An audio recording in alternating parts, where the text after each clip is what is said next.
Eastern Kentucky, ridge country, the kind of place maps show but roads forget. A dirt track climbs 2,000 feet above the valley floor, cuts through fog, disappears into old growth and silence. At the top of that climb, a tin roof catching the last of the October light. A cabin that has been standing since before most people alive were born. Fieldstone walls, a chimney listing 4 degrees off true, a porch with a broken board in the middle, and a padlock on the door that someone at some point had thought to oil. The orchard below it runs downhill in rows that were planted with intention and abandoned with grief. 23 trees, 30, the smell of fermented apples rising off the ground like something the earth is trying to confess. And in the middle of all that silence, a girl on her knees in the dead grass, pressing her palms flat against the ground, listening.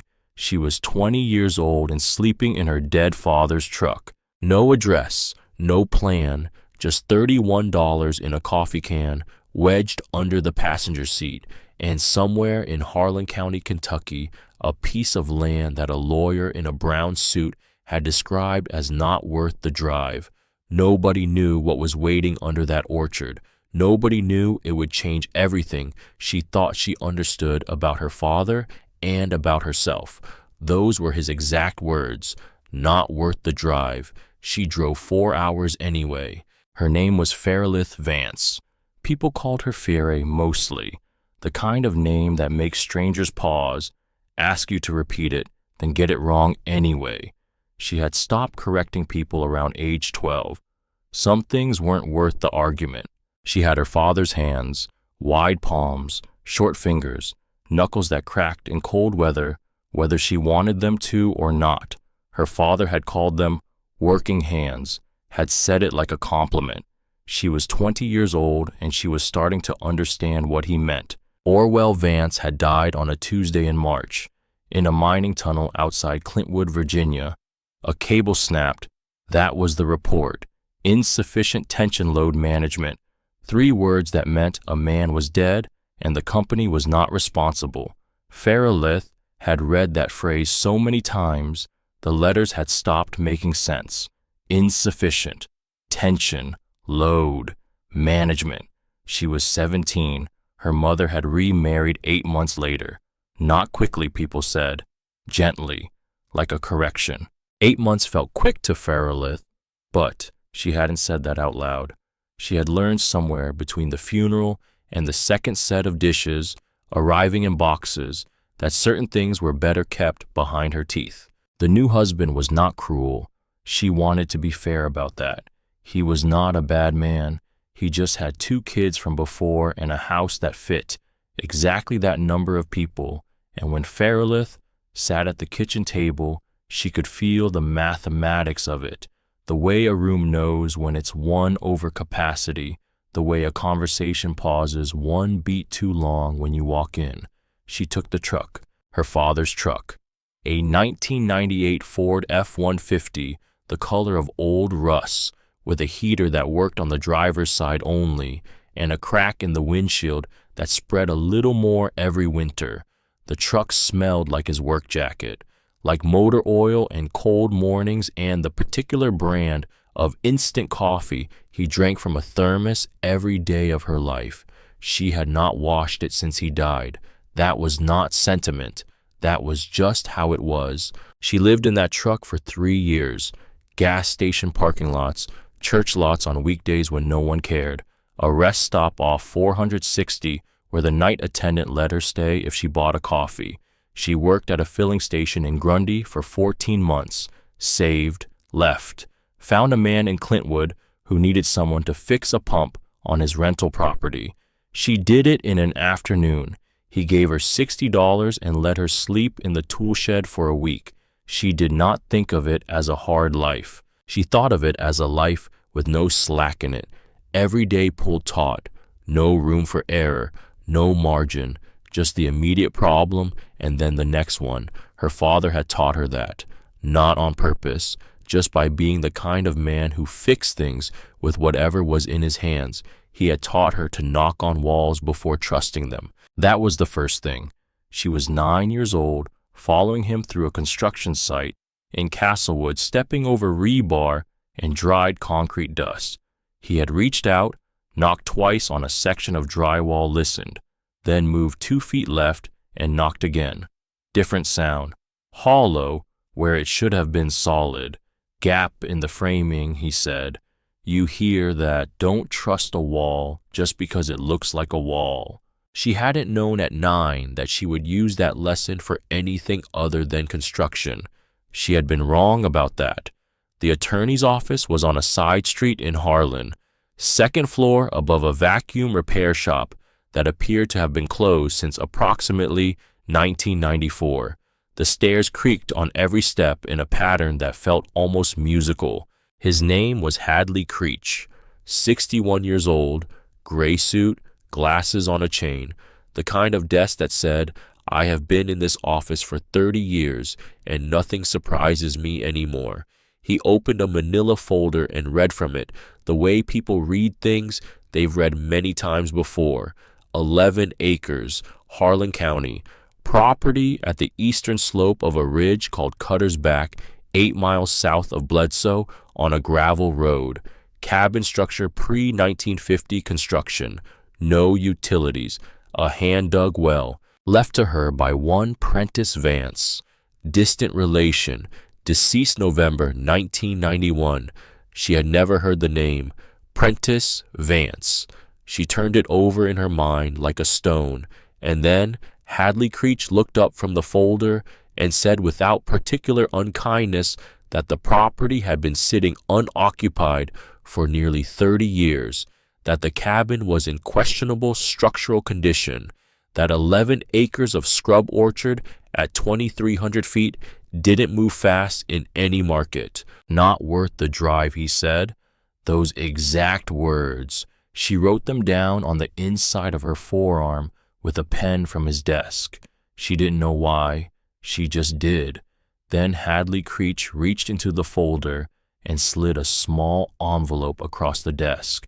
No name on the outside, unsealed, just a plain white envelope, the kind you buy in a box of 50 and use for nothing in particular.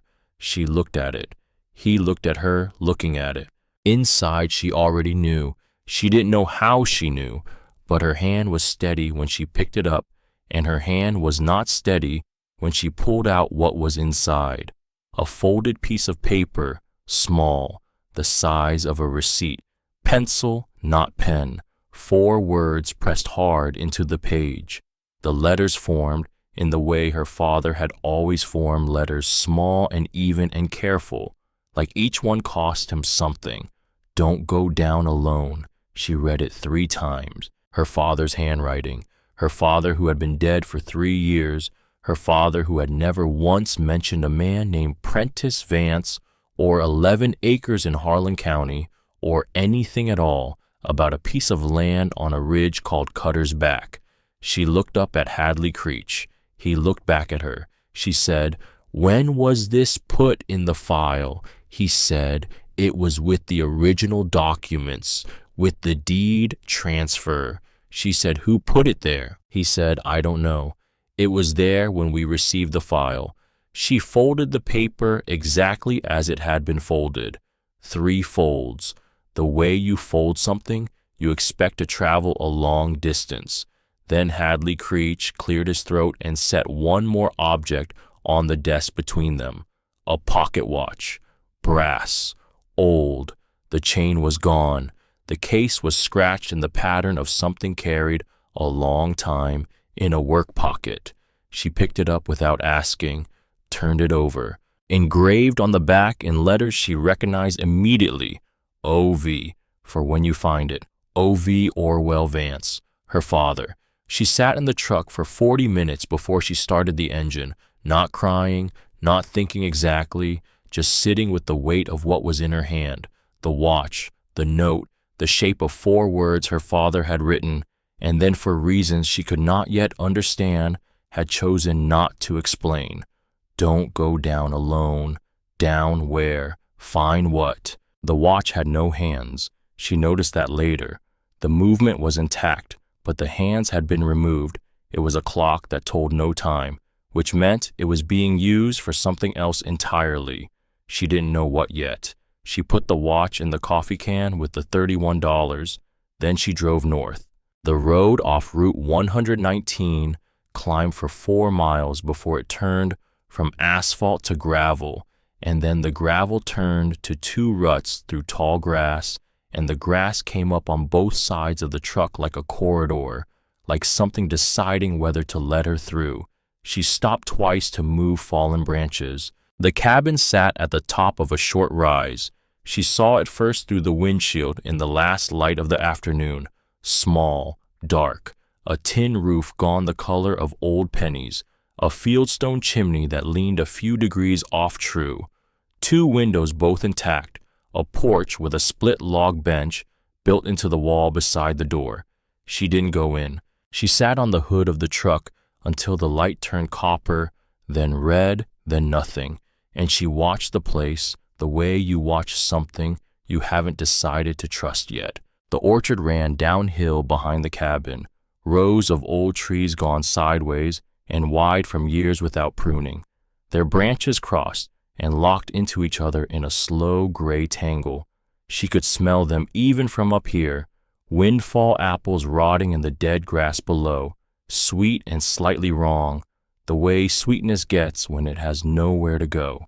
She had not smelled anything like it since childhood, which surprised her. She hadn't known she remembered it. She slept in the truck that night with the windows cracked and the watch on the passenger seat and the 4-word note in her coat pocket. "Don't go down alone." She read it one more time before she turned off the headlights, not because she'd forgotten what it said, just because she needed to hold it again. Morning, cold, 42 degrees by the thermometer clipped to her keyring, the kind of cold that makes your fingers slow and clumsy before you've done anything to deserve it. She ate half a gas station granola bar from the day before and drank the last of the water from a bottle that had gone flat overnight. Then she got out of the truck and walked the property for the first time in real light. The orchard took up most of the lower 6 acres. Apple trees, she thought at first, but wrong. The spacing was wrong. The fruit still clinging to a few low branches was too small, too hard, a different variety, old, planted by someone who knew exactly what they were doing and had done it a long time ago. Whoever had stopped tending them had been gone a long time. She walked all of it slowly, the way her father had taught her to walk ground you're trying to learn, looking at what was underfoot, looking at how the soil changed color in certain spots, looking for the geometry of a place, because every place built by human hands leaves geometry behind even when the hands are long gone. The cabin was smaller in daylight, and older, and more serious. The walls were half log, half frame. Someone had started in one style and changed partway through. That told her something. Not laziness, not incompetence, adaptation. They had built with what they had, and when they ran out of one thing, they used another. She recognized that logic. It was the logic of her own life. She tried the front door, padlocked, master lock old enough that the brass had greened at the shackle, but when she pressed her thumbnail to the keyway, there was something there, a trace of petroleum jelly, recentish, years ago maybe, but someone had oiled it, maintained, not abandoned, maintained. She stood there with her thumbnail against the lock for a long moment. Then she walked around to the back. She found it on day 4. She almost missed it. The blackberry canes had come in thick along the northern side of the property, and she'd been working her way through them with the folding knife she'd carried since she was 14, pulling back canes looking for the shape of the ground underneath, because the ground had been talking to her since day 2, changes in grass color, subtle sinks in the soil, the particular way certain patches of ground compacted differently under her boots. Her father's voice in her head. The ground never lies if you know how to ask it. She was in the lower section of the orchard just north of where the rows ran truest when she pulled back a long tangle of cane and saw it. A flush-mounted steel door, roughly 4 feet by 4 feet, set into a concrete pad that the orchard had been slowly surrounding for what looked like decades. Moss at the edges, a young birch rooted in a crack on the northern side, lifting one corner of the concrete maybe 2 inches out of true. But the door itself was solid, cold to the touch even through her gloves. She crouched down and looked at the seam between the door and the frame, ran her finger along it, found metal, not gap, found a hardened bead of steel that had been run around every edge, every hinge point, every seam where air might pass. Welded shut. She sat back on her heels, and then she did what her father had taught her to do. She looked at the work, not at the door as a problem, at the work as a record. The weld bead was clean, consistent, not hurried. Whoever had made it knew what they were doing, had taken time, had cared about the result. And the direction of the weld, she leaned in close, tilted her head, changed the angle of the light from her phone. The weld ran from below upward, not from outside inward, from below. She sat very still for a moment. Someone had stood inside this thing, below ground, and had welded the door shut from the inside, not to keep people out, not a lock, not a barrier, a seal, deliberate, considered, the work of someone who wanted to control not whether this door opened, but how, and by whom. Only someone who could read a weld would understand the difference. Her father had taught her to read welds at age 11, standing in the bed of this exact truck while he worked on the frame and explained what each line of metal was saying. She thought about that for a while. Then she stood up, put her hands in her pockets, and started looking for the second door, because there was always a second door. You don't maintain a lock if the lock is the only way in. That was just logic. If the front door is welded shut, there's a back door somewhere. If you sealed one entrance, you left another. She paced the orchard in a grid, 8 paces north of the hatch, 8 east, 8 south, 8 west, looking at the ground, not looking for anything dramatic, just looking at how the grass grew. She found it 15 feet west of the hatch, a slight depression, roughly rectangular, maybe 5 feet by 2, the grass growing shorter and paler than everything around it, the particular color of grass growing over something that doesn't let roots go deep. She went to her knees, pressed her palms flat to the ground, and then she did what her father had taught her. She knocked, knuckle to earth, listened, not the sound of soil, not the deep, soft thud of packed clay. Structure hollow, concrete 3 or 4 inches below the surface. She worked her way around the edges with her hands, found the seam healed over with decades of sod growth, but there, like a scar, like the land remembering a cut. She used the folding knife to lift one corner of the sod, then the next, a concrete slab roughly the size of the depression, set in place, not poured in place. The difference matters. Set means it can be lifted. Poured means it's permanent. This one had been set, carefully, with the intention of being moved again. She got her fingers under one edge, cold, very cold, heavy. She lifted. It came up clean. No rust, no bond, no resistance, like it had been designed to be opened from above by a person who had been told to look.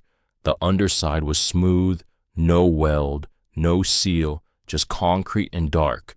Below, a short drop, 6 inches of air, then a wooden ladder, old but solid, bolted to a concrete wall. She held her phone light over the opening. Darkness below, a smell coming up from it, not rot, not damp, something closer to dry stone and old metal and time, like the inside of a clock. She looked at the watch in her coat pocket. OV, for when you find it. She found it. She went back to the truck and took stock. This was not the moment for impulse. This was the moment for preparation. She had been in enough tight spaces and bad situations to know that the difference between a good decision and a terrible one was usually just 10 minutes of thinking before you acted. Her father had taught her that too. He was teaching her things constantly, it turned out. Even now, even 3 years gone, she had one small flashlight, the phone with 40% battery, the folding knife, a half-full lighter, the granola bar she'd been rationing, and a short coil of paracord she kept in the truck for general purposes. She also had the watch. She put the watch in her shirt pocket, not the coat pocket, closer. Then she went back to the hatch, sat on the concrete pad at the edge, and lowered herself onto the ladder. The rungs were solid, cold. The ladder went down 8 feet and met a concrete floor that felt level and dry when her boots touched it. She swept the flashlight beam around. She was in a room, roughly 18 by 12 feet, poured concrete walls, floor, ceiling. The ceiling was low enough that she had to angle slightly, shelving along 2 walls, pine boards on steel angle brackets bolted into the concrete at measured intervals, most of it still stocked, sealed cans, glass jars with rubber gasketed lids, cardboard boxes gone soft at the corners but intact, and in the far corner, 4 wooden crates stenciled in black ink with numbers and abbreviations she didn't immediately recognize. At the center, a table, welded steel frame, plywood top, sealed with something amber-colored that had preserved it almost perfectly. On the table, a kerosene lantern, a tin cup, a hand compass, and a ledger-style notebook, thicker than a journal, lined closed with a length of wax twine wrapped twice around it and tied in a careful bow. She stood in the beam of her flashlight and let herself look at it all without touching anything. The air was still, completely still, the kind of stillness you only find underground, where there's no wind, no weather, no variation in temperature from hour to hour. She could see her breath, maybe 50 degrees down here, cold but stable, cold but alive. Someone had built this to last. Not one weekend, not one season. This was years of work. The concrete was clean, no efflorescence, no moisture staining, no tide marks. The ventilation had been solved somehow because the air was dry and had movement without being drafty. The shelving was thoughtful, measured, planned. The brackets were post-war industrial hardware, late 1950s, early 1960s. She walked the east wall slowly, lifted one can, pressed her thumbnail to the seam, held, still sealed, still intact. The label had only yellowed at the edges. She set it down carefully. Then she moved to the southeast corner of the room. There was a door there, small, maybe 4 feet high, 3 feet wide, steel framed, set flush into the concrete. She had almost not seen it. It was designed to be almost not seen. The frame was the same color as the surrounding wall. The hinges were flush. The handle was a simple steel bar set into a bracket. She crouched in front of it, studied the hinges. No rust. The grease in them was still pale and soft, recent enough that it hadn't oxidized. Someone had used this door, not decades ago, years ago maybe fewer. She lifted the steel bar. The door swung inward on its own weight, slow, quiet. Those hinges had been greased for exactly that purpose. No creak, no protest, just the door opening like it had been expecting her. A passage, narrow, maybe 2 feet wide, 5 feet at the crown of a slight arch in the ceiling.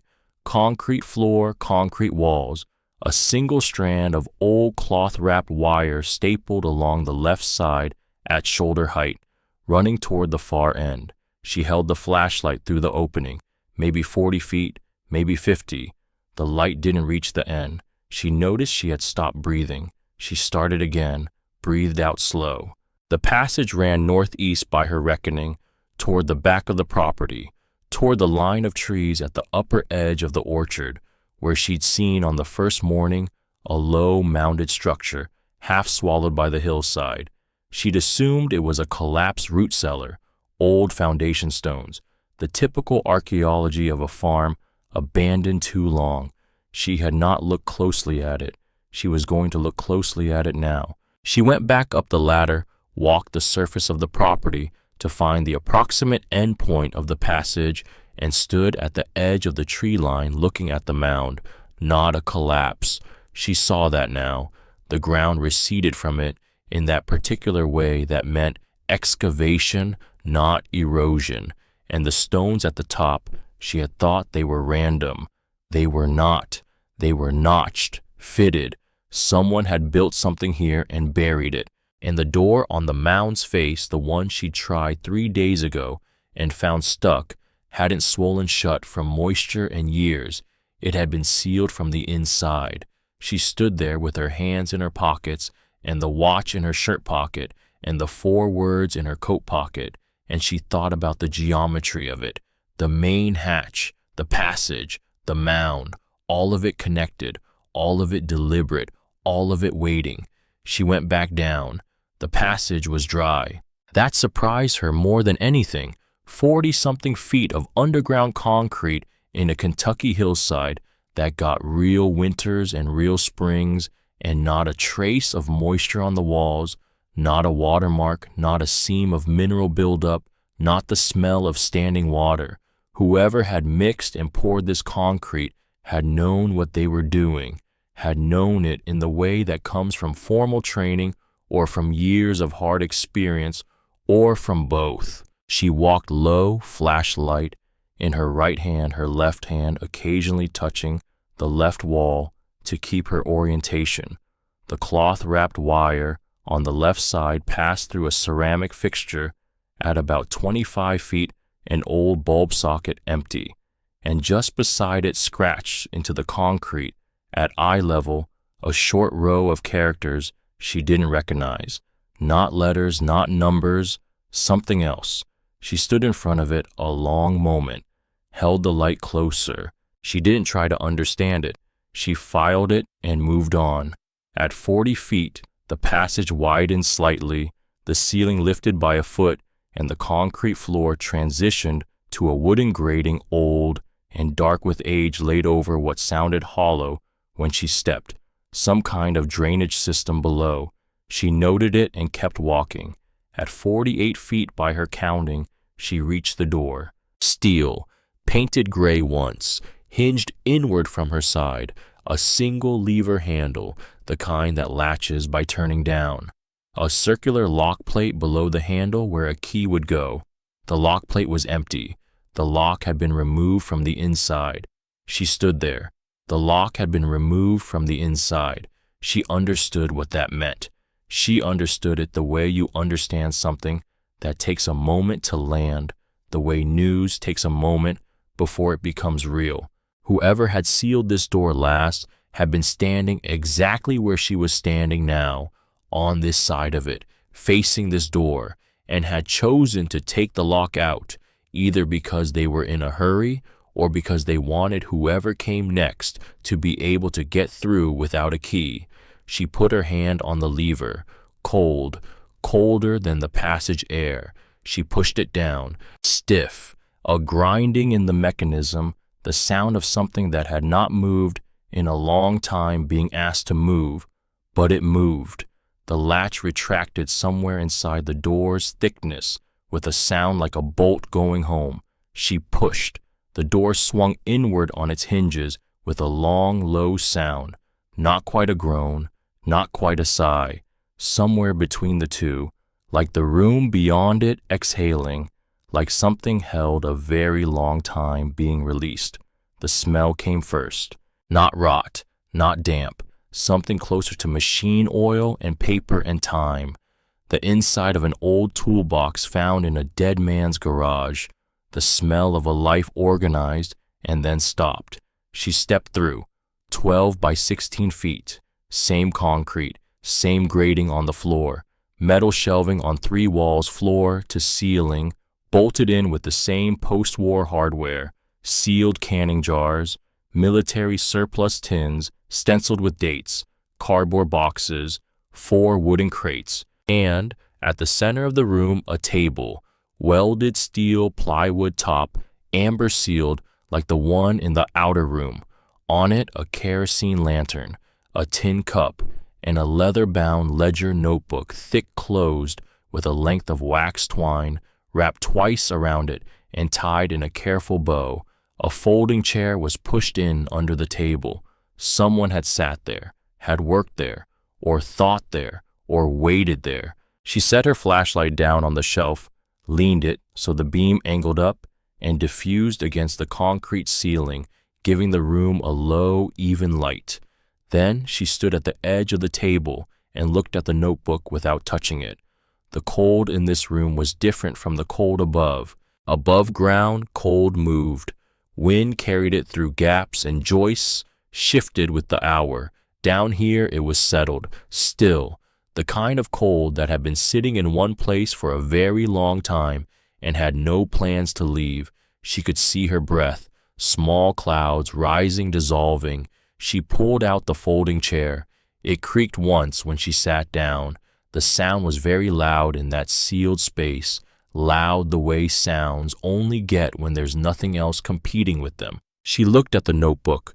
The wax twine had been tied with care. The loops were even. Someone who believed in doing small things right. She put 2 fingers on it and drew it toward her across the plywood surface, unwound the twine. The cover was dark green cloth, worn soft at the corners. Inside the front cover, pressed flat and slightly yellowed, was a folded sheet of graph paper. She left it folded for now. She turned to the first page. The handwriting was small and precise, the kind learned before ballpoint pens, where the angle of each letter was a considered act.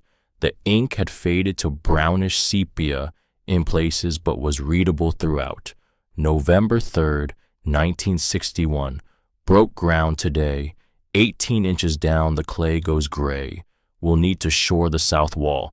She set her palm flat on the page, not deliberately, just her hand going to the paper, like it wanted to feel the temperature of what was written there. She turned to the next page, and the next.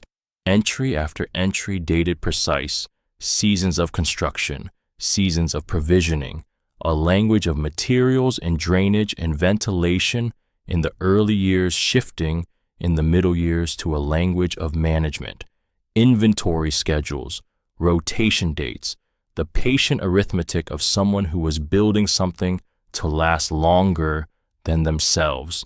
And then in an entry from 1963, she found it, the sentence she hadn't expected. I am not building this because I am afraid. She read it twice. I am not building this because I am afraid. I am building this because I was punished once for doing what was right. In 1958, I gave shelter to a family who had nowhere to go. 4 days. No one knew they were there. A business competitor found out and reported it to the county. I lost my contracts, lost my standing, was asked to leave the cooperative I had been part of for 11 years for giving a family 4 days of shelter in a cold November. I built this so that the next time I have the chance to do what is right, no one can take anything from me for it. The only shelter that matters is the kind you build before you need it. She sat back in the chair. Outside, above her, through concrete and packed clay and the roots of old apple trees, the wind was moving through bare branches. She could not hear it, but she knew it was there. She reached into her shirt pocket and took out the watch.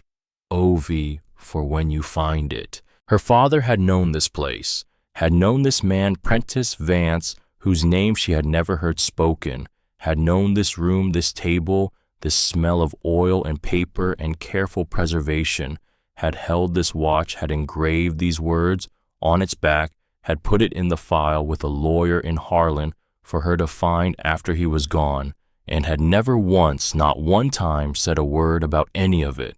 She turned the watch in her hands. No hands on the face, just the empty movement. A clock that told no time, which meant it was not meant to tell time. It was meant to open something. She looked around the room. 3 walls of shelving, 1 door behind her back the way she'd come, and the east wall solid concrete, no shelving, just wall. She stood up. She walked to the east wall, and she knocked. Her father's lesson, age 9, construction site in Castlewood. Don't trust a wall just because it looks like a wall. Solid or hollow, you can always tell. She knocked, then moved 2 feet right. Knocked again. Different sound. Hollow where the rest was solid.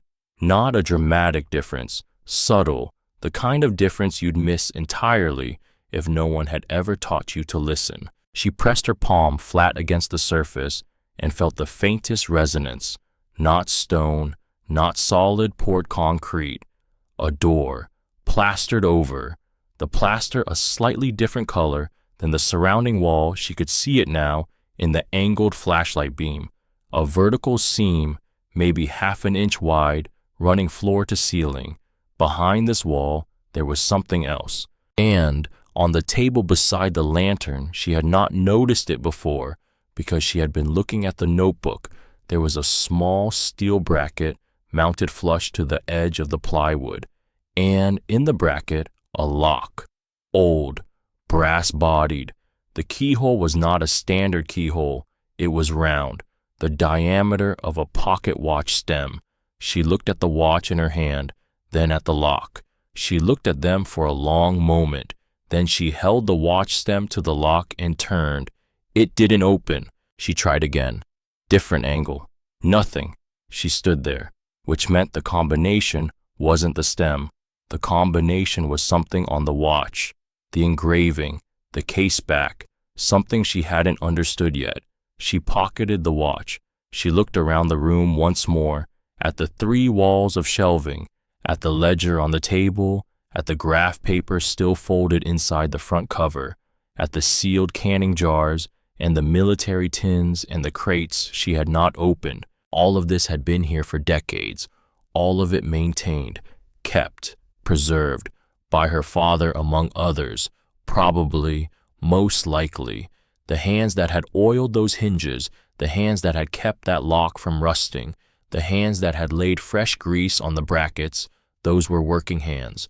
Wide palms, short fingers, the kind that crack in cold weather. She had those hands. She sat back down in the chair. She picked up the notebook. She turned to the graph paper, folded inside the front cover, and she opened it.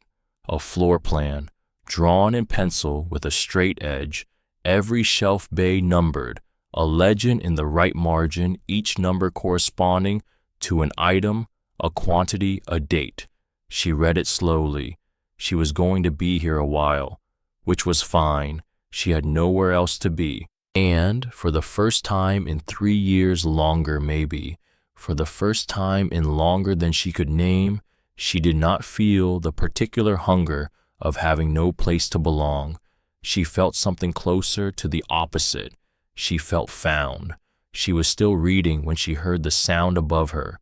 On the surface, steps, slow, deliberate, the creak of old porch boards. She went still, listened. Then a voice outside calling not toward her specifically, but toward the property in general, an older woman's voice, unworried, the voice of someone who had been coming to a place a long time and was used to finding it one way and occasionally finding it another. Hello, anybody home? Ferelith climbed back up through the hatch and stood in the cold orchard with her flashlight still in her hand. At the edge of the tree line near the cabin stood a woman, 70-something, a truck behind her on the access road, engine still running, in her hands wrapped in a kitchen towel to keep the heat in a pot of something. The woman looked at Ferelith, looked at the flashlight, looked at the direction she had come from in the orchard. Then she looked at Ferelith's hands, wide palms, short fingers, and she said, "Prentice was a quiet man. Looks like you might be too." She set the pot down on the porch step. "That's fine by me," she said, and she got back in her truck and drove away without asking a single question. Ferelith stood in the cold orchard holding a flashlight and watching the truck until it was out of sight. Then she looked down at the pot on the porch step. Still warm. She could smell it from here. beans and something slow-cooked, the kind of smell that means someone spent the afternoon making it. For her, for a stranger, without explanation or condition. She stood there a long time. The wind moved through the apple trees. She pressed the heel of her hand to her eye, once hard, not crying, just the particular pressure that builds when something you've been waiting a long time to feel finally arrives and you don't have the right muscle for it yet. She picked up the pot, went inside. The notebook had 412 pages. She knew because she counted the signatures. Old habit. Her father had taught her that too. Somewhere between the wall knocking and the weld reading on a day she couldn't quite place anymore. Count the pages before you read them. Know the size of what you're getting into. 412 pages, 30 years of entries, the handwriting of one man alone on a ridge recording the mathematics of his own survival. She read until the flashlight battery dropped to 15%. Then she stopped, set the notebook on the table exactly as she had found it, wrapped the wax twine twice, tied the bow. She was going to need more light. She was going to need a lot more than light. The next morning, she drove 8 miles south to Bledsoe. Population 400 and something, according to the sign at the edge of town, though the sign looked like it hadn't been updated since the 80s, and the town looked like it agreed. Hardware store, gas station, post office, the size of a garden shed, a diner with a hand-painted sign that said open in letters faded to suggestion. She bought 2 flashlights, 4 packs of batteries, a box of white candles, matches, a small propane camp stove, and 2 canisters, a coil of electrical wire, a work lamp with a clip. The man at the hardware counter looked at her purchases and then at her. He said, "You the one up at the Vance place?" She said, "I am." He said, "Prentice Vance's land?" She said, "Apparently." He looked at her hands, the way Mabel had looked at her hands. He said, "You need anything else, you come back." That was all. No further questions. No explanation of why the sight of her hands had settled something in him. She didn't ask. Some information arrives faster through gesture than through language, and this was one of those times. She put the supplies in the truck and drove back up the mountain. She wired the work lamp to the old cloth-wrapped electrical line in the passage, found the junction point in the outer room where the line fed from somewhere above ground, a long dead connection, but the wire itself was still intact. She ran the lamp off a battery pack she'd had in the truck since Grundy, rigged it clean. The passage lit up cold and white, and she walked it again slowly with proper light for the first time. 48 steps. She had counted right the first time. The characters scratched into the wall at the 25-foot mark looked different in better light. She stood in front of them for a long time. They were not decorative. They were not random. They had been made with a nail or a sharp metal point pressed firmly. Each character deliberate. She took a photograph with her phone, filed it away. At the door to the second room she paused, ran her hand across the seal of the frame. The door was solid, no flex, no give. The hinges had been re-greased at least once in the past decade. She knew this because the grease had stratified old dark layer underneath newer pale layer on top. Someone had been here, not Prentice Vance. Prentice Vance had died in 1991, which meant someone after Prentice. She went in. She started with the inventory.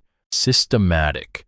Left wall, first working right top shelf to bottom, matching what she found against the graph paper floor plan in the front of the notebook.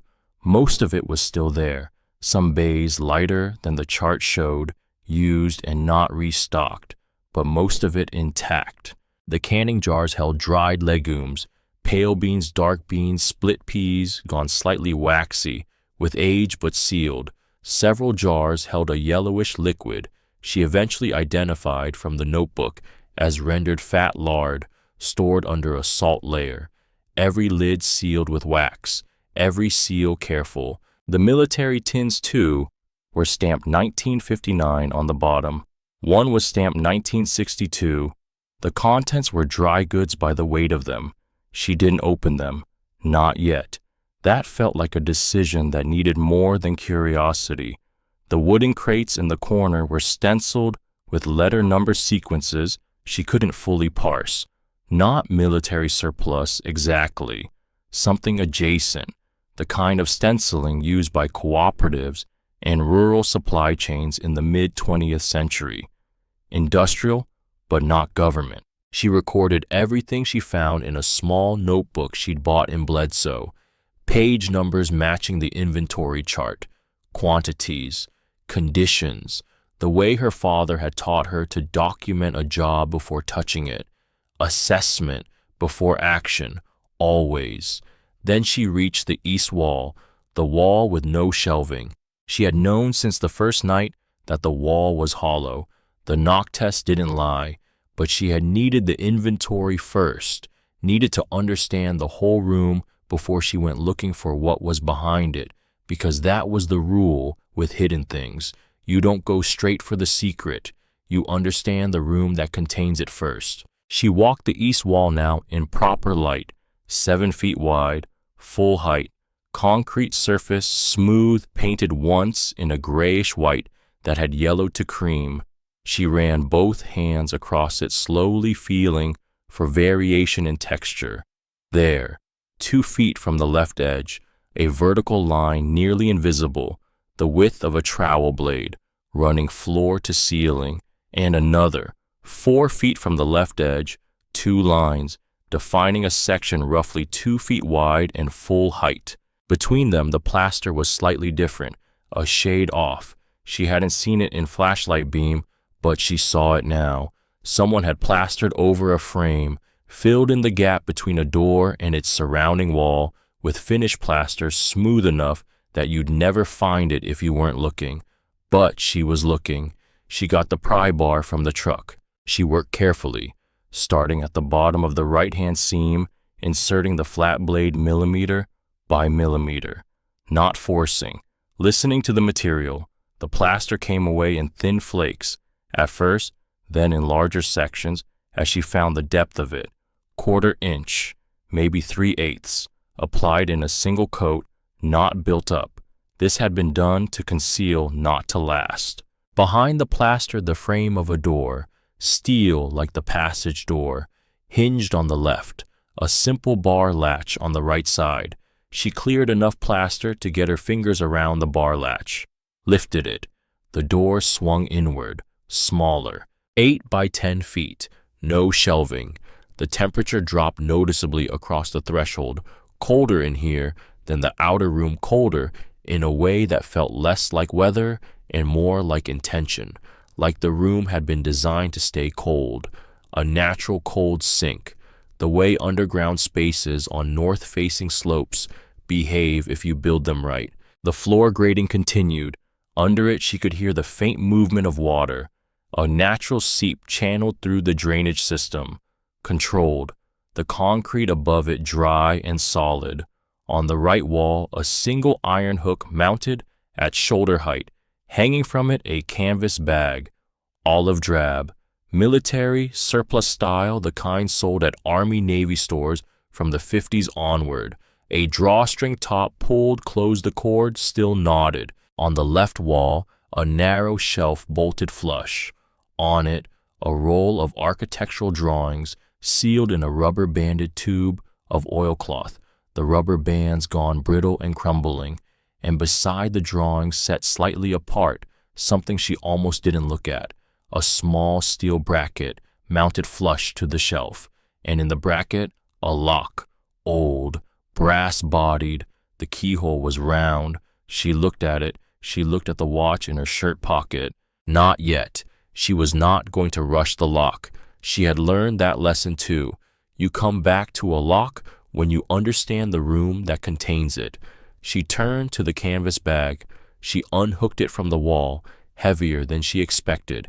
She set it on the floor and crouched over it and untied the cord.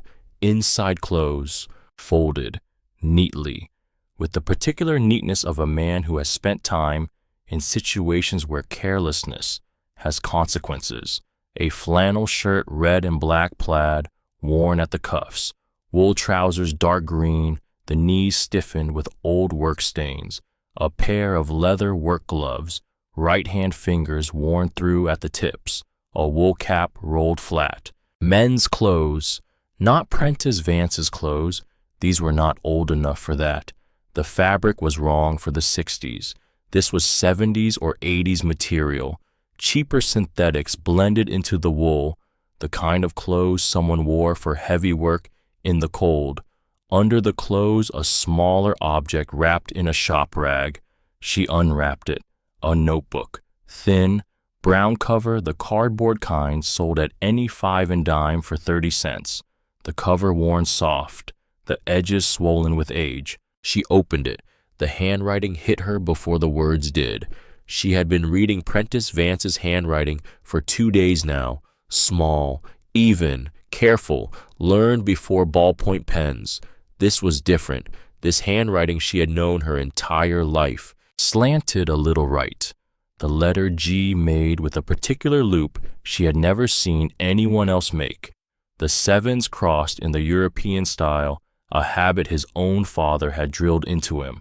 The capital F always slightly oversized, like it was trying to take up more room than the other letters allowed. Her father's handwriting. Orwell Vance. She sat down on the concrete floor, just sat down, right there, because standing no longer seemed like the most important thing. She turned to the first page. March 1987.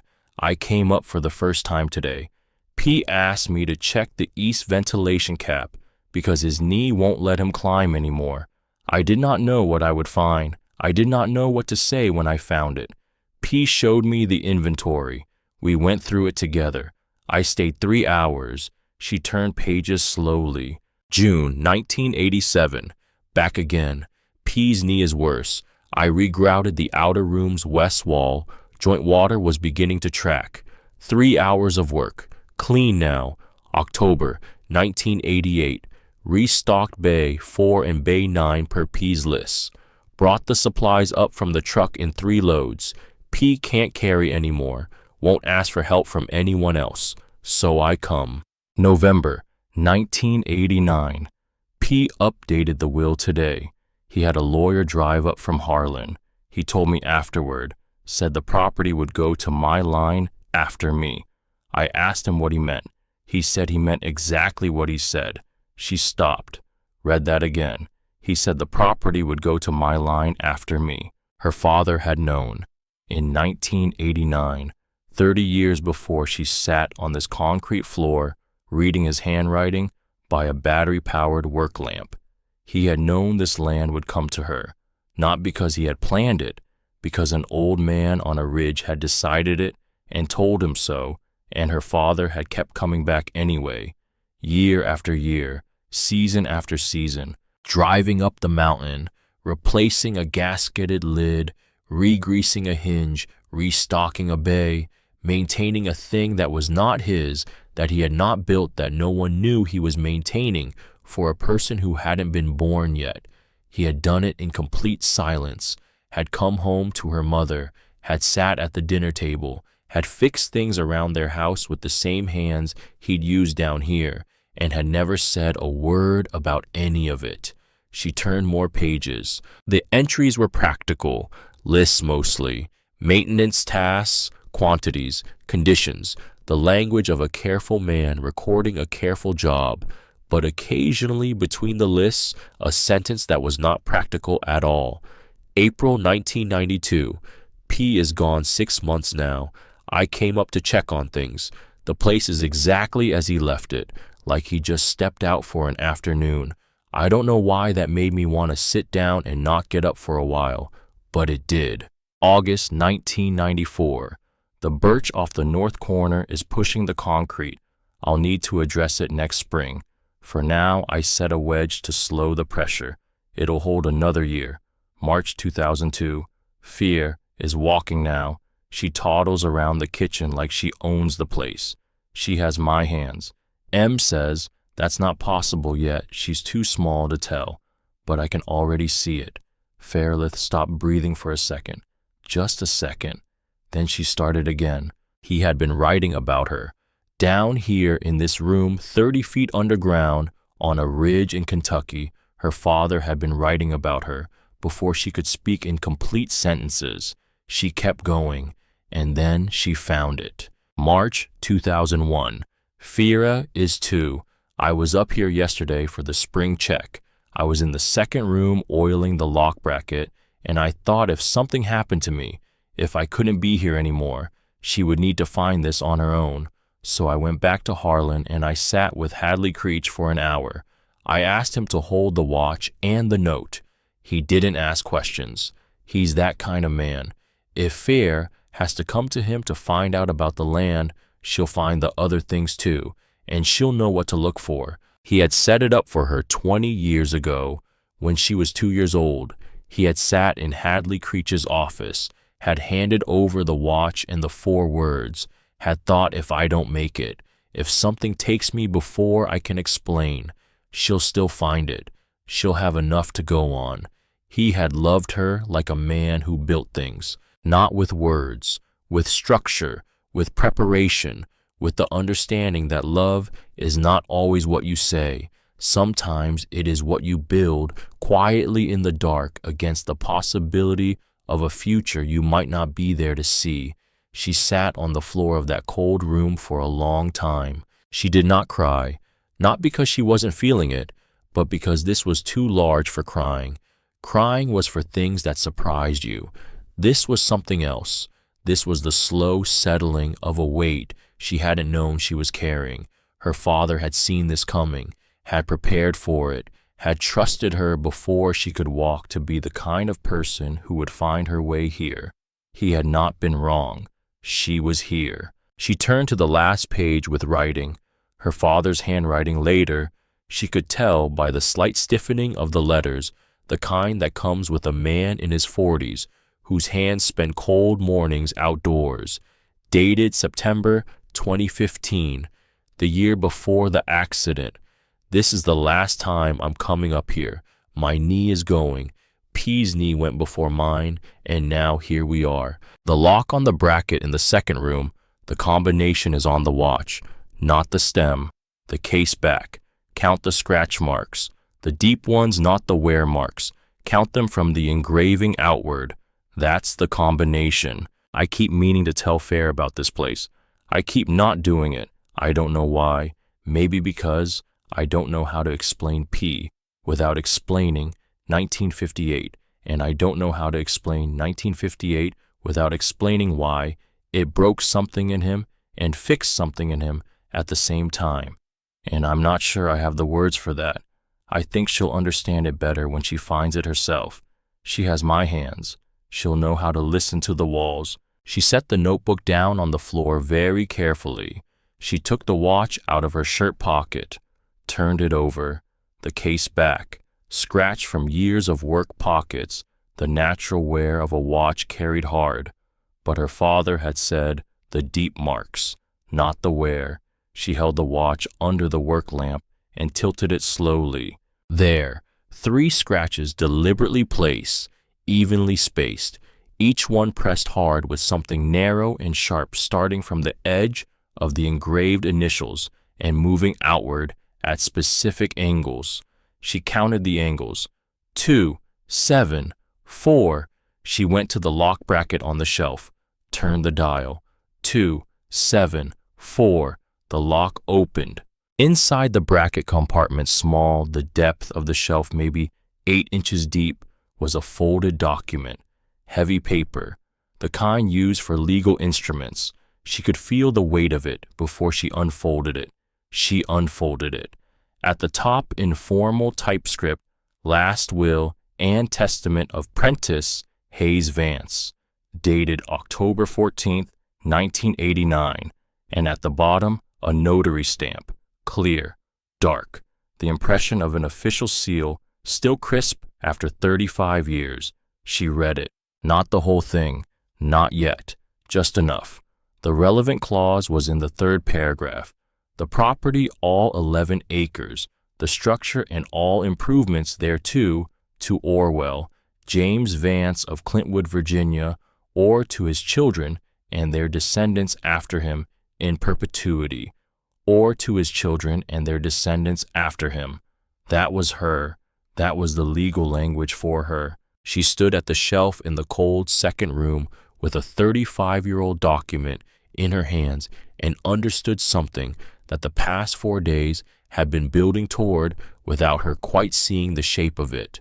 Prentice Vance had not built this for himself. He had built it for whoever came after him, whoever needed it. He had been punished for doing the right thing once, and instead of shrinking, instead of closing himself off and protecting only what was his, he had done the opposite. He had built more, built deeper, built something that would outlast him and his grief and his loss and provide shelter for people he would never meet. And her father had carried that forward, quietly, without credit, without explanation. A man who drove 4 hours into the mountains every season to oil a hinge and restock a shelf for a daughter who hadn't been born yet. She folded the document, set it carefully in her shirt pocket with the watch. Then she went back to the outer room and sat at the table and opened the notebook to the last entry her father had read. She was going to read all of it now. She had time. 3 days later, the man from the county arrived. She was up on the roof fixing a section of tin when she heard the truck on the access road. A white pickup with a county seal on the door. A man in a fleece vest and khakis who got out and stood in the yard looking up at her with the particular expression of someone who had prepared a speech and was now reconsidering its opening. She climbed down. He introduced himself, Associate Property Registrar for Harlan County. He had a folder. He opened it. He cleared his throat. He said, "There's a question about the chain of title on this property." She said, "What kind of question?" He said, "The 1991 probate filing, the one that was supposed to transfer the Vance deed, has an irregularity. The will submitted at that time wasn't properly notarized, which means the transfer was procedurally defective, which means the property may not have legally changed hands in 1991. She looked at him. He looked at his folder. She said, "And that means what exactly?" He said, "It means someone has filed a competing claim, a relative by the name of Darcel Vance out of Lexington. He's arguing that because the 1991 transfer was defective, the property reverts to the nearest living heir under intestate succession, which would be him." She said, "Darcel Vance." He said, "Yes." She said, "I've never heard that name." He said, "He's a second cousin, twice removed on the Vance line. His attorney filed the petition last Tuesday." He handed her a document. She looked at it without taking it. Then she took it. A court summons. Harlan County Circuit Court. Case number, her name spelled correctly, Darcel Martin Vance as petitioner. She said, "When's the hearing?" He said, 3 weeks. He got back in his truck. She stood in the yard with the summons in her hand and watched the white pickup turn around and go back down the access road until the dust settled and the sound of the engine faded. 3 weeks. She didn't have a lawyer. She didn't have money for a lawyer. She had $31 in a coffee can, now supplemented by an additional $40 from an anonymous envelope on the porch, which put her at a grand total of $71, and the clothes on her back, and a document in her shirt pocket. She reached up and touched her shirt pocket. The will. The properly notarized will signed October 1989, bearing the clear, dark impression of an official seal. The document her father had found and hidden in a lock bracket in a room behind a plastered wall in a passage under an orchard on a ridge. The document that Darcel Vance's attorney didn't know existed. She breathed, slow, even, just like when you're wiring something live and you have to be steady or you do damage. She went inside. That evening, Mabel Goss came back, not with soup this time, with a cast iron pan of cornbread and a jar of sour wood honey, and a look on her face that said she already knew about the White County truck. She sat down at the table without being asked. Ferelith set 2 cups of water on the table. No coffee yet. The stove situation was still being resolved, and sat across from her. Mabel said, I heard Darcel Vance filed a claim. Ferelith said, news travels fast. Mabel said, it's a small county. Ferelith didn't say anything. Waited.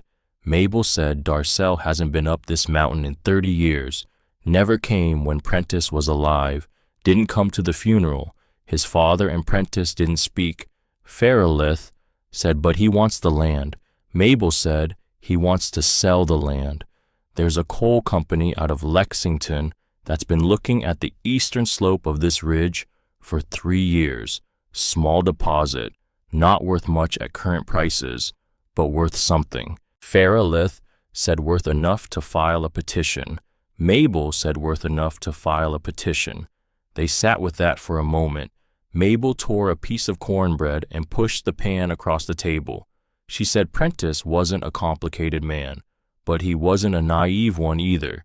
He'd been dealing with property disputes since before you were born. He knew how to protect what he built. Ferelith looked at her. Mabel said, I'm just saying, he was the kind of man who thought ahead. Ferelith said, he was that kind of man. Mabel picked up her cup of water, looked at it for a second like she wished it were something stronger, then set it down. She said, your father came up here every spring and fall for nearly 20 years. I used to see his truck on the road. Ferelith was very still. Mabel said, I never said anything, figured it was his business, but I always thought, she paused, chose her words, I always thought that a man who keeps coming back to a place without telling anyone is a man who believes in that place more than he can say out loud. Ferelith looked at the cornbread. She wasn't hungry, but she took a piece anyway. Mabel said, you're going to be all right up here. She said it the way older women say certain things, not as encouragement, not as opinion, as fact, as something already decided by a higher authority than either of them. She left at dark. Ferelith sat at the table alone. Outside, the wind was doing something complicated in the apple trees. She could hear it now in a way she couldn't when she first arrived. Her ear had adjusted to the sounds of this place, the tin roof's particular language of expansion and contraction, the well's rope creaking against its housing in a crosswind, the specific register of these particular trees whose branches had been growing into each other for 20 years and made a sound like something thinking. She took the document out of her shirt pocket. She took the watch out, set them on the table side by side. She looked at them for a long time. Then she went back into the notebook. She had been reading her way forward through Prentice Vance's 30 years of entries, and she was now in 1966, where the tone had shifted. Less construction language, more management language. The careful arithmetic of someone who had built the thing and was now focused on keeping it. She found the 1963 entry again. She read it again. I am not building this because I am afraid. I am building this because I was punished once for doing what was right. She thought about Darcel Vance, a man she had never met, a man who had not come to this mountain in 30 years, a man who had waited for an old property to come loose from its ownership and was now reaching for it, not because he loved it, but because it could be converted to money. She thought about Prentice, who had been punished for hiding a family, had lost his contracts, his standing, his membership in the cooperative he'd helped build, had come up here and broken ground 3 years later alone, had built a room underground, had stocked it, had maintained it for 30 years, had willed it to a family he barely knew because he recognized in Orwell Vance a man who came back, a man who showed up, a man whose hands told you what kind of person he was before he said a word. She picked up the document again, turned it to the notary stamp, ran her thumb across the embossed seal, clear, crisp, unmistakable. The properly executed will that Darcel Vance's attorney didn't know existed and wouldn't know existed until she walked into that courtroom in 3 weeks and set it on the table. 3 days before the hearing, Virgil Messick showed up. She hadn't met him yet. 58 years old, built like a man who had been carrying things all his life and had made peace with it. He drove a truck that was older than hers, but in better shape, which said something. He walked around the cabin twice before he said anything, looking at the joints, the roof line, the way the stone chimney had settled. Then he said, "You've got a rafter coming loose on the west side. Another season, and you'll have a leak." She said, "I know." He said, "I can fix it. Take half a day." She said, "What do you want for it?" He said, "Nothing." She looked at him. He said, "Prentice helped my father once when nobody else would. I was 11 years old. My father had made some bad decisions, and nobody in town would extend him any more credit. Prentice bought his timber at full price when he didn't have to. Didn't make a thing of it, just did it."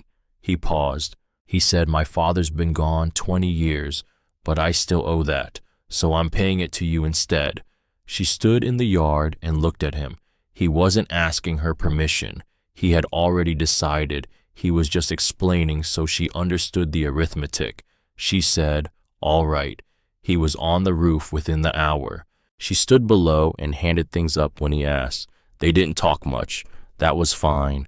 It was the kind of work that didn't need talking. She had grown up around that kind of work, around men who communicated in hand signals and the particular language of tools passed at the right moment. When he was done, he climbed down, and they stood in the yard and looked up at the repaired section. He said, "Prentice built good, just old." She said, "He built to last." Virgil looked at her sideways. Something flickered across his face, not quite a smile, the expression of a man recognizing a sentence he has been waiting to hear. He said, "Yes, he did." He got in his truck. He said through the window, "You need anything else, you let me know." He drove away. She stood in the yard in the late afternoon light.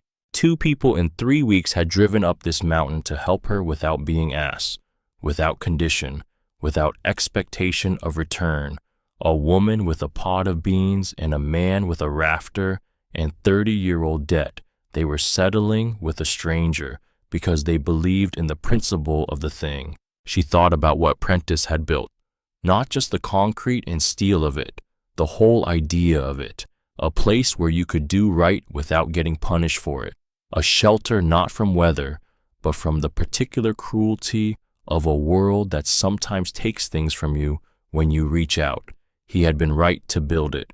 The night before the hearing, she went back underground, not because she needed to. She had the document. She had Hadley Creech, who had agreed to appear with her and confirm the chain of custody on the file. She had what she needed. She went down because she wanted to. She wanted to sit in that room one more time before it became something that people argued about in a courthouse, before it entered the world of legal language and competing claims and the machinery of property law. She wanted to sit in it as what it was, a room built by a man who had been punished for doing right and had responded by building something that would let him do right again without anyone being able to take it away. A room maintained by her father quietly for 20 years because he believed in what it represented and because he was the kind of man who showed his love through what he kept running. She sat at the table in the outer room, lit the kerosene lantern that she'd refueled the previous week. The flame caught white and steady. She put her palms flat on the plywood surface. The amber sealant had preserved the wood almost perfectly, 40-some years underground, and the grain was still clear, still readable. She thought about her father sitting at this exact table, coming up here in the spring when the road was soft and the truck would bog in the ruts if he wasn't careful.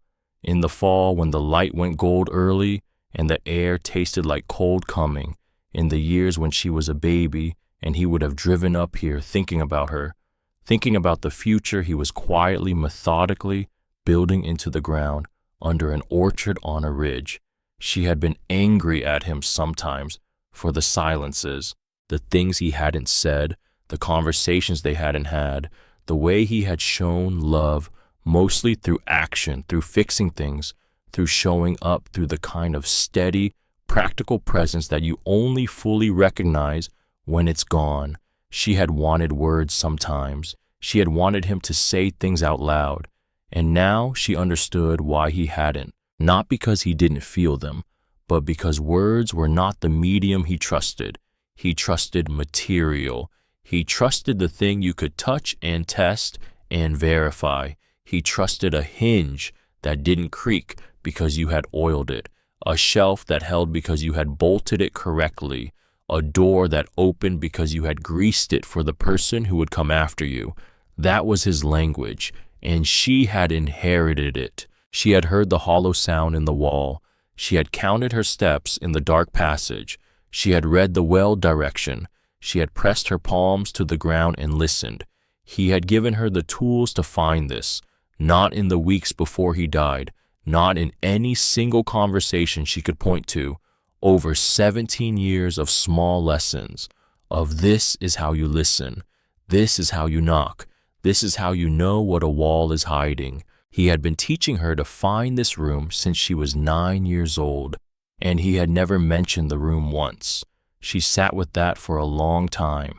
The lantern flame was still, no draft, no movement, just the light and the dark and the 48 feet of passage between her and the rest of the world.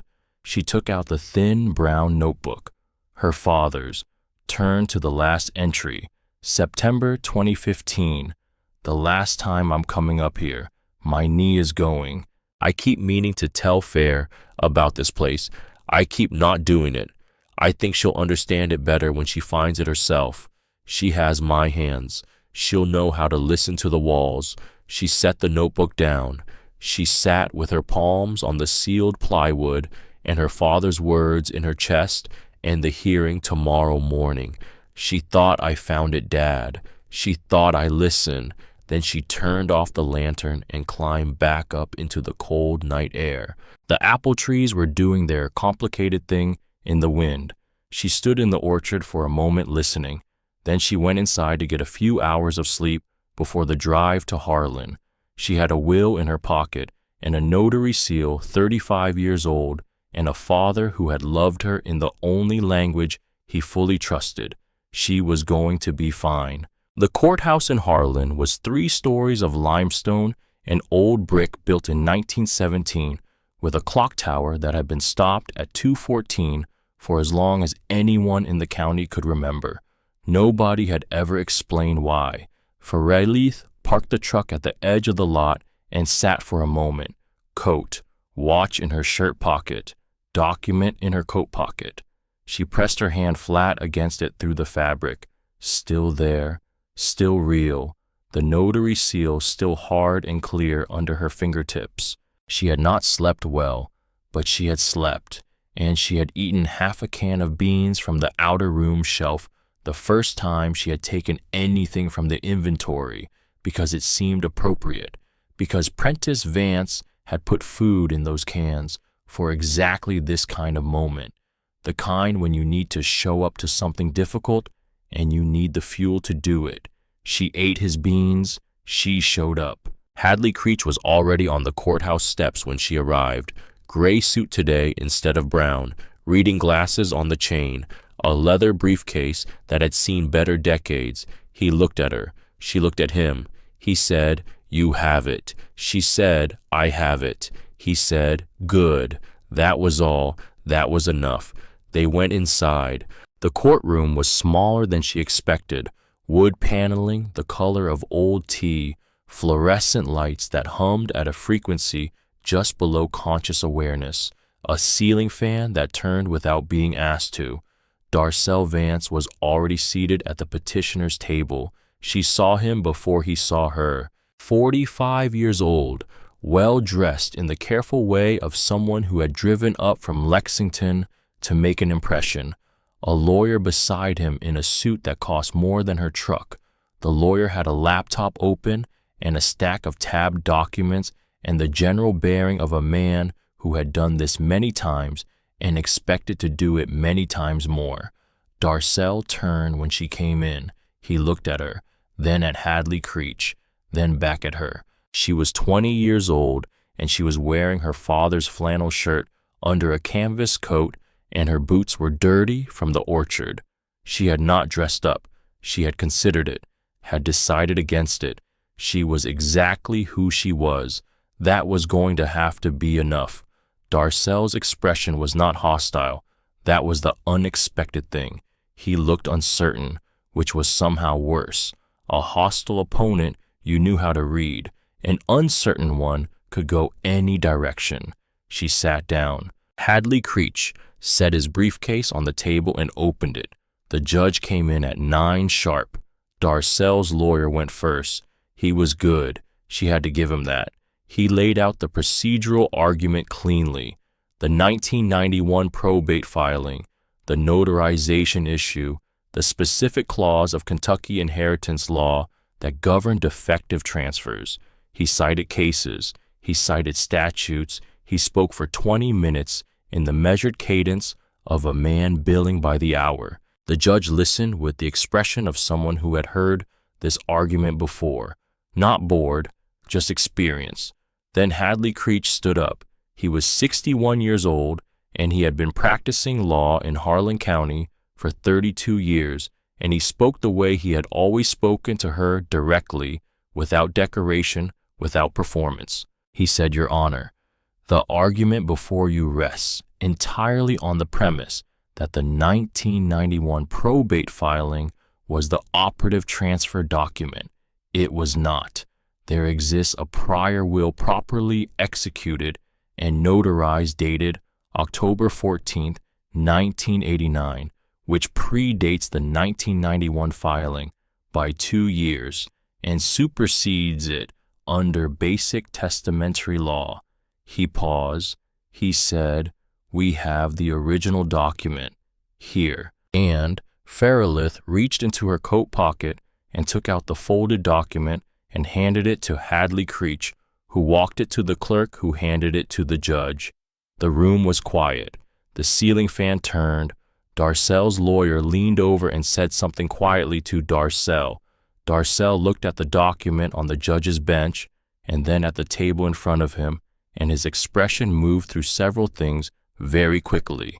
The judge read the document, read it again, examined the notary seal. She looked up. She said, "Where was this document recovered?" Hadley Creech said, "It was in the possession of Orwell Vance of Clintwood, Virginia, Fairlith, Vance's deceased father, who held it in safekeeping per the testator's instructions in a location on the property itself."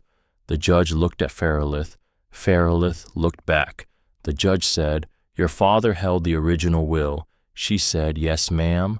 The judge said, "And you found it?" She said, "Yes, ma'am." The judge looked at the document one more time, looked at the seal. She said, "This appears to be in order." She looked at Darcel's lawyer. She said, "Do you have anything to offer in response to a properly notarized 1989 will?" The lawyer said, "We would need time to verify the document's authenticity." The judge said, "You'll have 30 days. Then she said, "In the interim, the property remains with the respondent. Motion denied pending verification." She set the document down. She moved to the next case. That was it. Outside on the courthouse steps, in the cold November air, Fairlith stood with Hadley Creech, and neither of them said anything for a moment.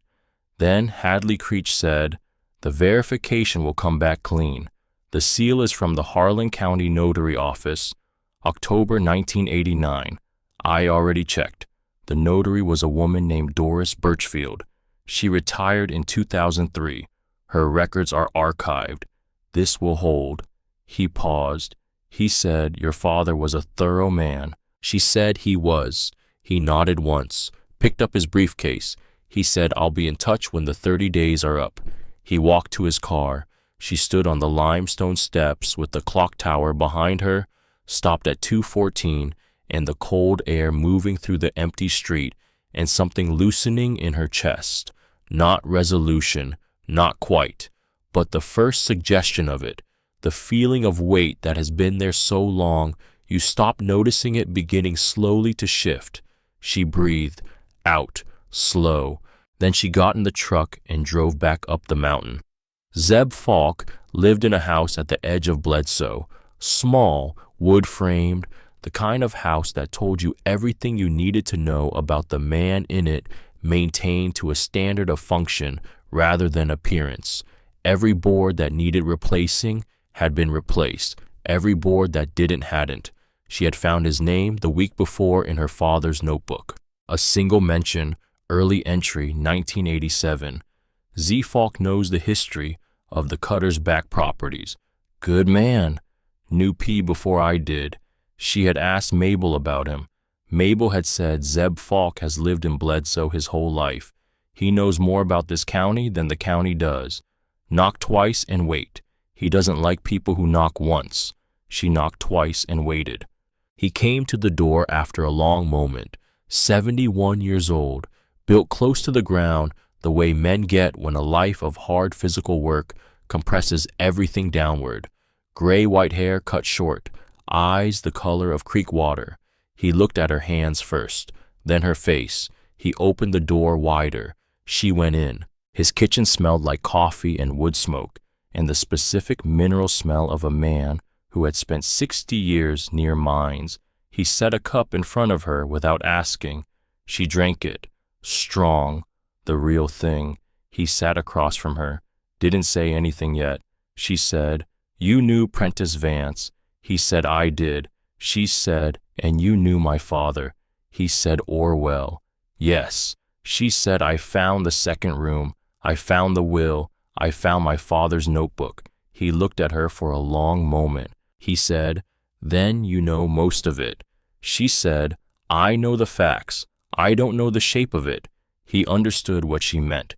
She could tell by the way he set his cup down, the way a man sets a cup down when he is deciding how much of a thing to say. He said Prentice came back to Harlan in 1959 after what happened with the family he'd hidden, after he lost the contracts.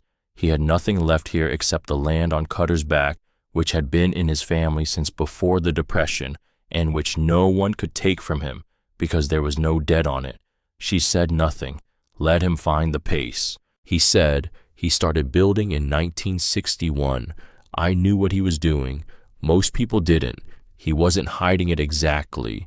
He just didn't explain it to anyone who hadn't earned the explanation. He used to say he paused, remembered, said, "A man who builds explains himself to the building, not to the neighbors." She thought about her father, a man who drove 4 hours twice a year to oil a hinge and never said a word about it.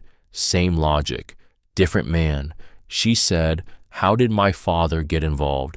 Zeb said, Prentice's knee went bad in 1986. He needed someone who could do the physical work of maintenance, someone who could be trusted with what was down there. He asked around quietly for a year or two. Someone mentioned Orwell Vance, said he was a good hand and a quiet man. She said they barely knew each other. Zeb said, at first. Then Prentice asked Orwell to come up, and Orwell came, and Prentice showed him the place, and Orwell understood it immediately. That was the thing about your father. He didn't need it explained. He walked through the passage, looked at the second room, looked at the inventory, and said, "This is someone who builds for the next person, not for himself." And he was right. She turned her cup in her hands. She said, and then Prentice changed the will. Zeb said 1989. He called me down to witness it. He'd already had the notary come up, said he wanted it done right, said he'd learned from 1958 that doing something right unofficially wasn't enough, that the world would find a way to undo it if you didn't put the paperwork in order. She said he left it to my father's line. Zeb said he left it to whoever in your father's line would need it and find it. He was precise about that. not the oldest, not the male heir, the one who needs it and finds it. Those were his words. She sat with that. The one who needs it and finds it. She had needed it. She had found it. Zeb said, "Your father knew that too. That's why he set up the watch and the note with Hadley Creech. He wasn't certain he'd be there to hand it to you himself, but he was certain you'd go to the lawyer if you had to. And he knew if you went to the lawyer, and if you got the note, and if the note was in his handwriting, you'd figure out the rest." She said, "He trusted me to figure it out." Zeb said, "He trusted you completely." She looked at the window, the November light coming in flat and gray and clean. She said, "He never told me about this place." Zeb said, "No." She said, "Why?"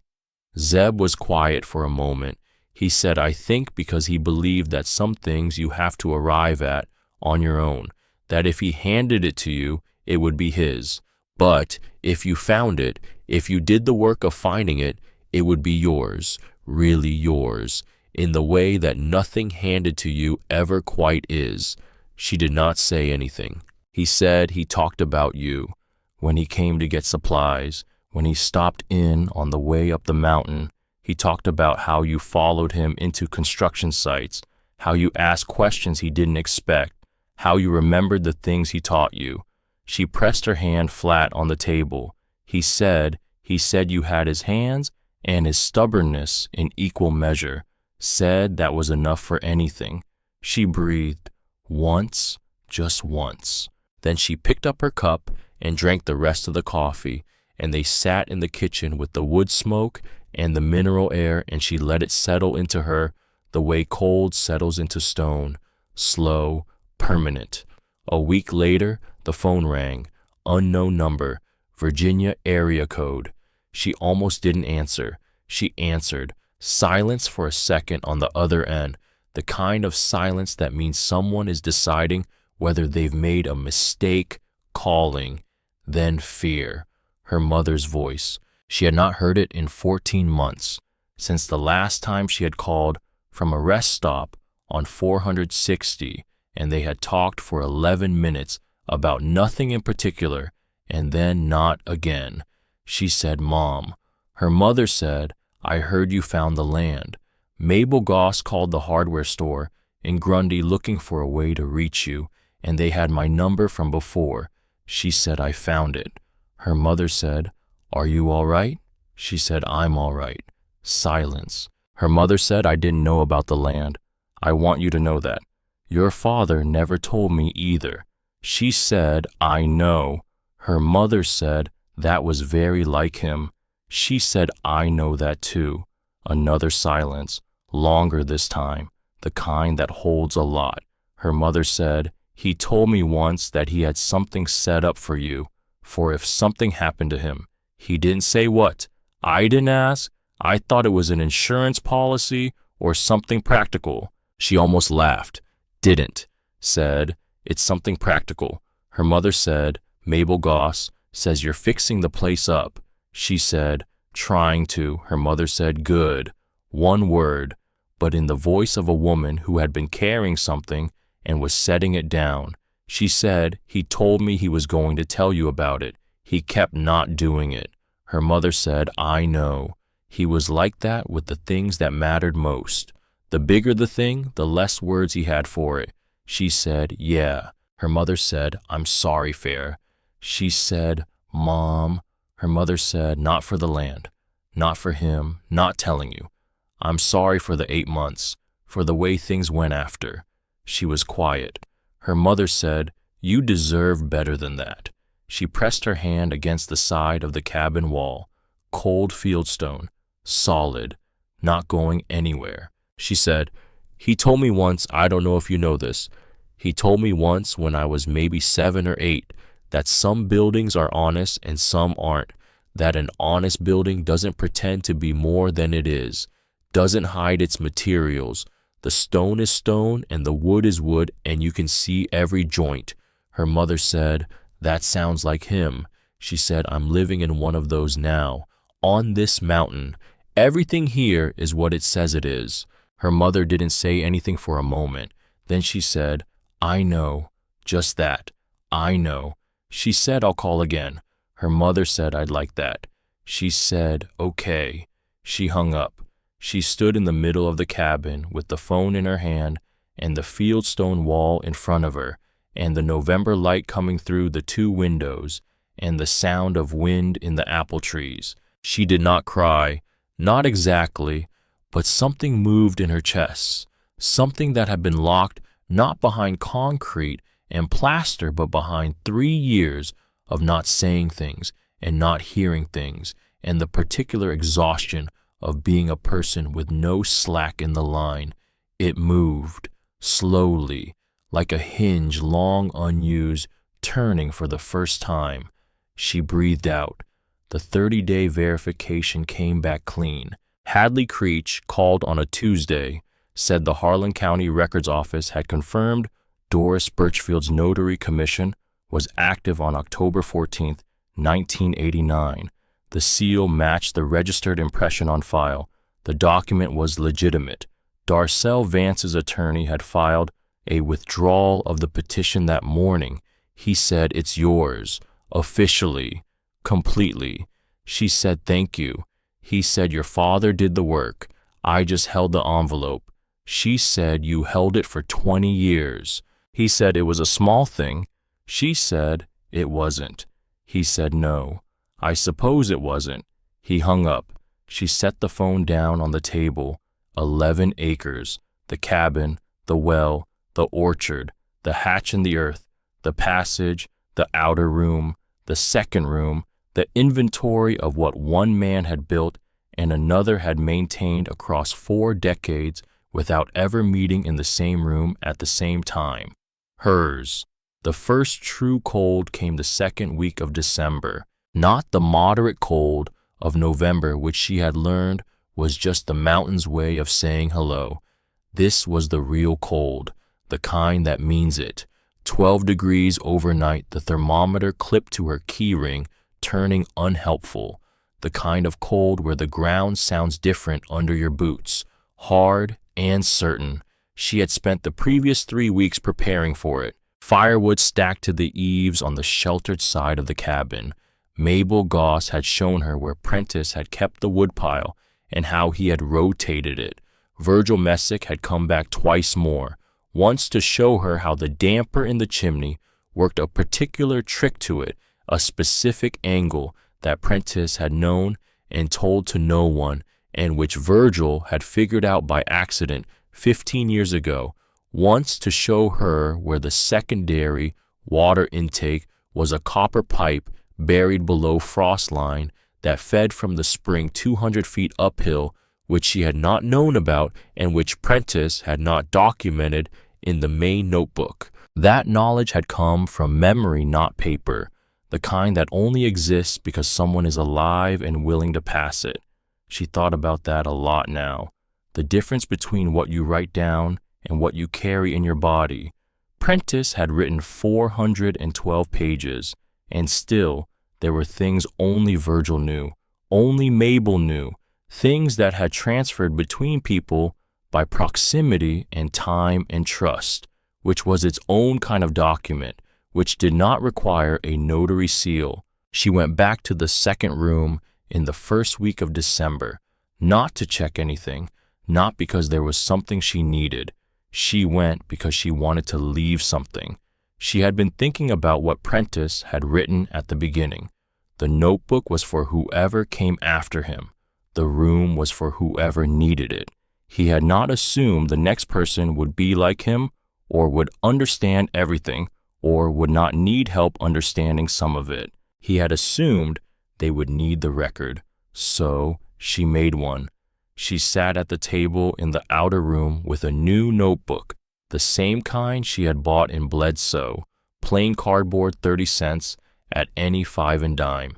And she wrote, December 7th, I've been here 8 weeks. She wrote what she had found and in what condition. She wrote about the east wall and how to find the seam. She wrote about the lock bracket and the combination. She wrote the combination itself plainly so that whoever came next would not need a watch to decode it. She wrote about the drainage system under the second room and the seep that fed it, and why the room ran colder than the rest. She wrote about the 1961 notebook and where it was kept, and that it should be read from the beginning, because the beginning explained why everything else existed. She wrote about Prentice Vance, what she knew of him, what the notebook had told her, what Zeb Falk had told her, the shape of a man she had never met but whose choices had determined the shape of her last 2 months. She wrote about her father, briefly, because some things don't need much language. He came up here twice a year for nearly 20 years.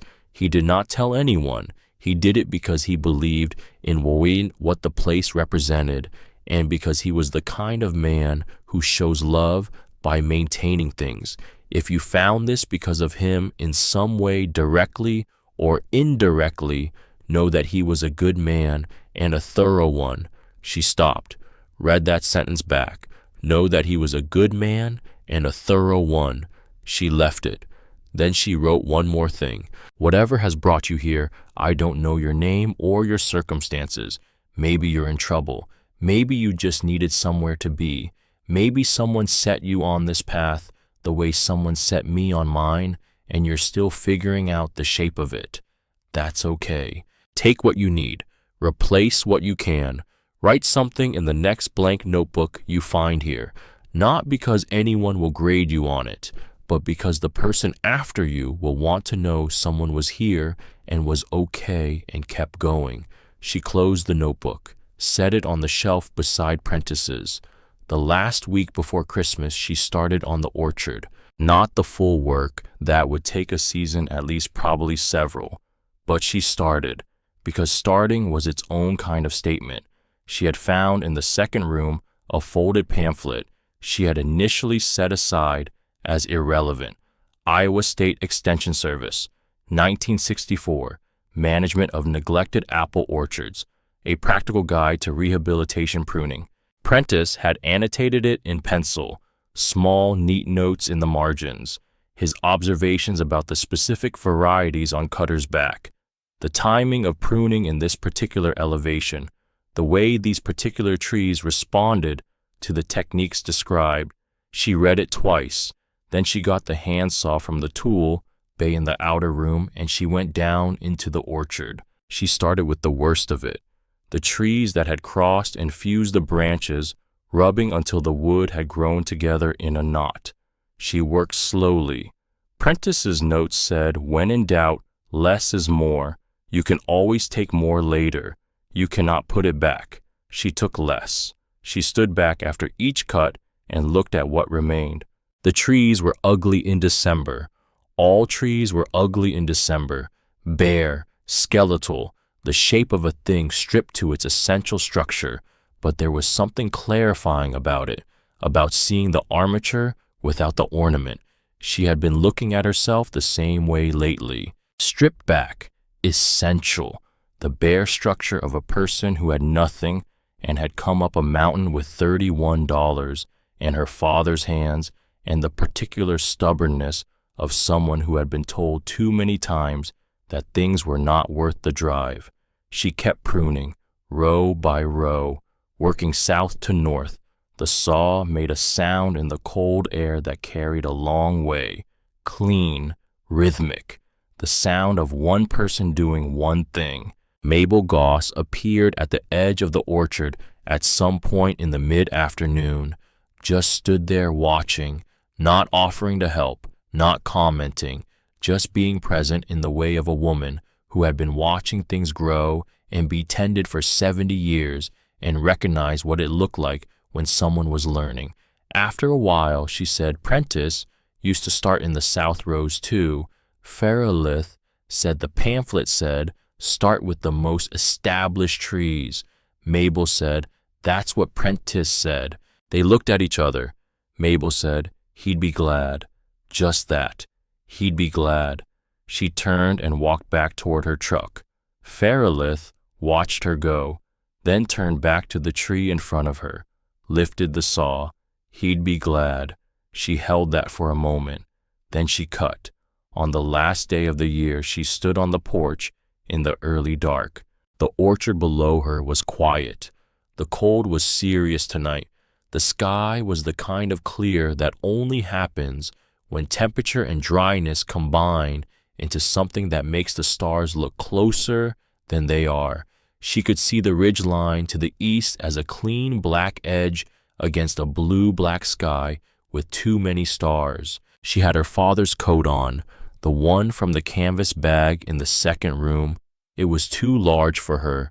His shoulders had been broader, but she had rolled the cuffs and cinched the waist with the paracord from the truck, and it kept the cold out well enough. She stood there for a long time. She thought about Prentice Vance, who had stood on this same ground in 1961 and decided that being punished for doing right was not the end of the story, had picked up a shovel and started, had worked for 30 years at something nobody knew about and nobody thanked him for, and which was quietly, completely, exactly right. She thought about her father, who had come up this road twice a year in an aging truck alone, in the spring when the mud was soft, and in the fall when the light went early, who had oiled hinges and re-greased brackets and restocked shelves and written her name in a small brown notebook by lamplight when she was not yet walking, who had loved her in the only language he had ever fully trusted,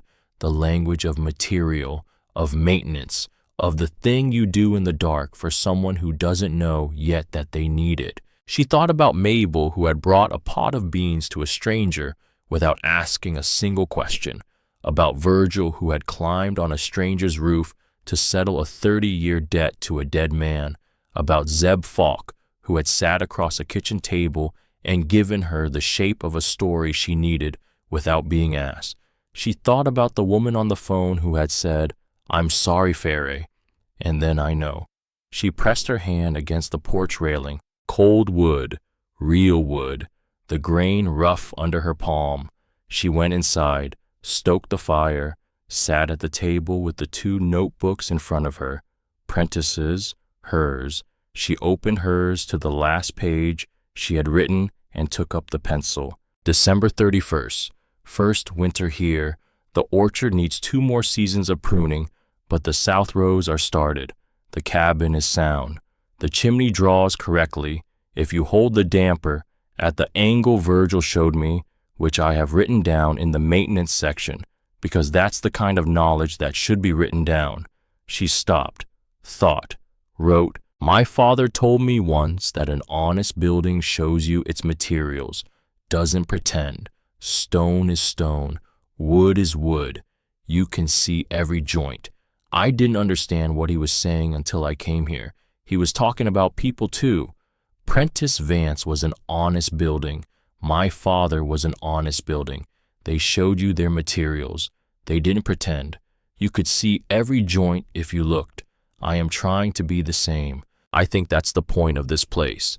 Not the shelter exactly, though the shelter matters, but the way it was built, the why of it, the fact that one person alone on a ridge made a decision that the punishment he had received was not going to change what he believed was right, and then built that belief into the ground, into concrete and steel and pine shelving and gasketed lids and a passage running 48 steps northeast through the dark, and trusted the next person to understand it, and the next.